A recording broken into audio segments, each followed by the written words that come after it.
Bonjour à tous. Aujourd'hui, on va parler de 5 choses pour parler en français. Alors, est-ce que tu es prêt? On y va.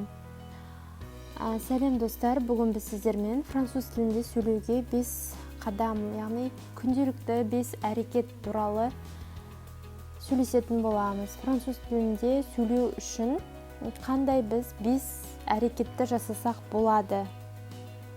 Ең бірінші, écouter, яғни тыңдау.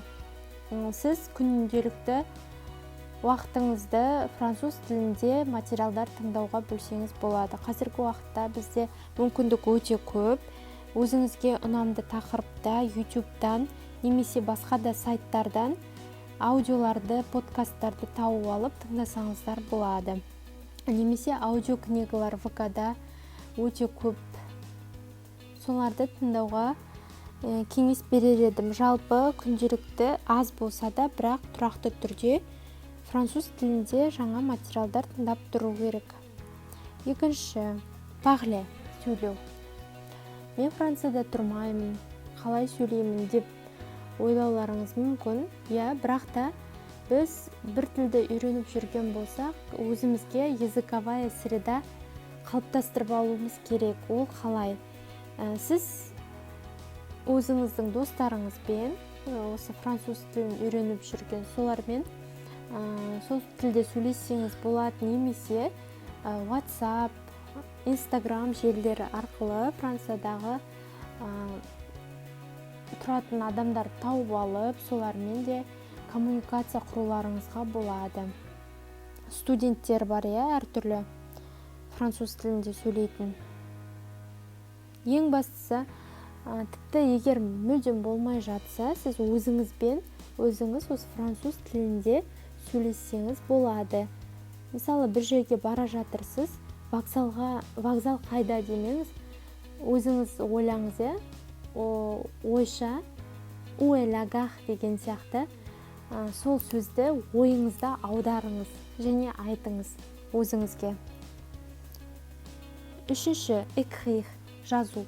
Яғни біз білеміз, жазған кезде біздің миымызда ақпарат өте жақсы қалады. Себебі біріншіден біздің қолымыз қимылдайды, көзіміз көреді, және сол сөзді айтатын болсақ, жазып отырып, онда құлағымыз, яғни естуіміз арқылы біздің миымызда ақпарат ұзағырақ сақталады екен. Сондықтан да сіздерге француз тілінде көбірек жазуға кеңес берер едім.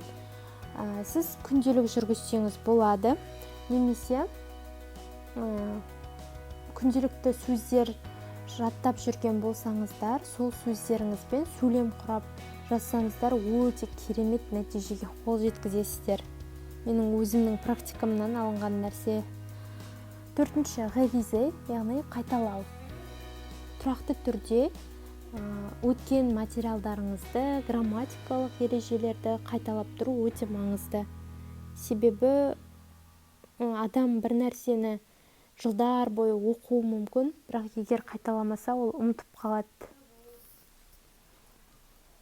Егер қайталаудың түрі мынандай болуы мүмкін, егер бір апта бойы, мәселен, сіздер жаңа материалдар тыңдадыңыздар, сізге таныс емес жаңа сөздер болды, соларды жаздыңыздар. Енді аптаның соңы келген кезде сол сөздерді қайталап шығасыз. Бір көз жүгіртіп өтесіз барлық өткен материалдарыңызға. Бесінші, enseigner, яғни үйрету, басқаларды оқыту. Мен мұғалім емеспін, қалай оқытам деген сұрақ туындауы заңды. Бірақ біз қаншалықты көп берген сайын, соншалықты өзімізге де көп аламыз. Яғни бұл бізге берілетін нәрсе. Сіз басқа біреуге үйреткен сайын, өзіңіздің де біліміңіз толыға түседі. Сол нәрсеге көзім жетті. Сондықтан сіздерге де француз тілін меңгеріп жүрген болсаңыздар, басқа біреулерді үйретуге кеңес беремін. Мінекей, достар, барлық француз тілінде сөйлеуге арналған қадамдар менің бақылауым бойынша осындай болып шықты. Ал сіздердің ойларыңыз қандай? Сіздер қалай ойлайсыздар?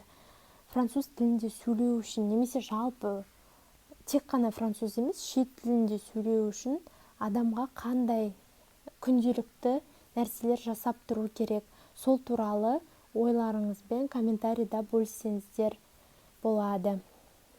Каналға тіркеліп, достарыңызбен бөлісуді ұмытпаңыздар каналды. Әсіресе француз тіліне қызығатын, көптен бері үйренгісі келіп жүрген достарыңызға. Себебі алдағы уақытта, Алла қаласа, көптеген пайдалы материалдар шығаруға барынша тырысамыз. Назарларыңызға көп рахмет. Келесі кездескенше сау болыңыздар.